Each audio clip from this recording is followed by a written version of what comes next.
Avant de fumer ou évaporer, il y a beaucoup de choses qu'il faut savoir. Je m'appelle Kim et dans cette vidéo, je vais vous donner quelques conseils pour mieux gérer votre consommation de tabac en cette période difficile. Nous devons tous rester à la maison en cette période.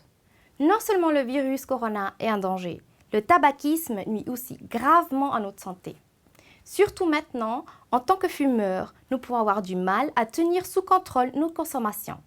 On ne sait pas quoi faire et on se met à fumer simplement par nuit. Cela n'est pas seulement mauvais pour la personne qui fume, mais aussi pour les personnes autour de nous pouvant souffrir. Mais avec ces conseils, nous pouvons gérer cette situation. Il existe nombreuses activités beaucoup plus saines que se de mettre à fumer. Pensez à ce que vous pourriez faire au lieu de prendre une cigarette, par exemple. Faites du sport, cuisinez des aliments sains ou appelez à vos amis par téléphone ou par vidéoconférence. Planifiez votre journée. Vous pouvez également planifier vos pauses cigarettes. Inscrivez-les dans votre planning et accrochez le planning dans un endroit central de votre maison. Cela vous permet de vous respecter plus facilement. Fixez-vous un objectif pour la quantité de tabac que vous consommerez aujourd'hui et respectez-le. Un autre objectif important est de ne pas fumer à l'intérieur de votre maison. C'est le seul moyen de protéger votre famille. Le tabagisme passif est particulièrement mauvais pour les enfants. Ne fumez jamais en présence d'enfants. Si vous avez quand même encore l'envie de fumer, allez fumer à l'extérieur. Vous devez tout faire pour protéger vos proches. Lorsque vous utilisez le balcon, n'oubliez pas de fermer la porte et la fenêtre du balcon. Si vous voulez fumer à l'intérieur, ne le faites pas, sortez à l'extérieur. C'est ainsi la seule manière de maintenir l'air de la maison propre pour vos familles.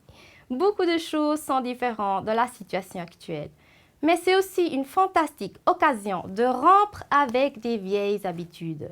Alors, saisissez cette chance. Arrêtez de fumer. Oui, c'est possible. Tout d'abord, essayez de fumer moins. Si vous réduisez votre consommation petit à petit, vous vous y habituez lentement. Et n'oubliez pas, tout le monde peut arrêter. Parfois, surtout quand on essaye seul, il est difficile d'arrêter de fumer, mais n'hésitez pas à demander de l'aide. Par exemple, vous pouvez appeler la ligne Stop Tabac. Les conseillères sont heureux de vous aider. Ils vous conseillent personnellement dans différentes langues et vous accompagnent même sur une longue période avec plusieurs appels téléphoniques gratuits. Bien entendu, les discussions restant confidentielles et anonymes. Une autre option de soutien est l'app pour votre smartphone. Dans cette application, vous trouverez de nombreux conseils et fonctions qui vous aideront à arrêter de fumer. Il existe de nombreuses stratégies pour arrêter de fumer. Mais le meilleur moyen est toujours avec l'aide de quelqu'un. Vous n'avez pas joué les heureux seul. Pourquoi ne demandez pas vous l'aide à votre famille ou à vos amis? Vous verrez, ils se feront un plaisir de vous aider. Alors, pensez aujourd'hui comme à l'avenir. Contrôlez votre consommation, protégez vos familles et profitez-en pour arrêter de fumer. Pour plus d'informations, visitez stopsmoking.ch. Je vous tiens les pouces et vous souhaite beaucoup de succès.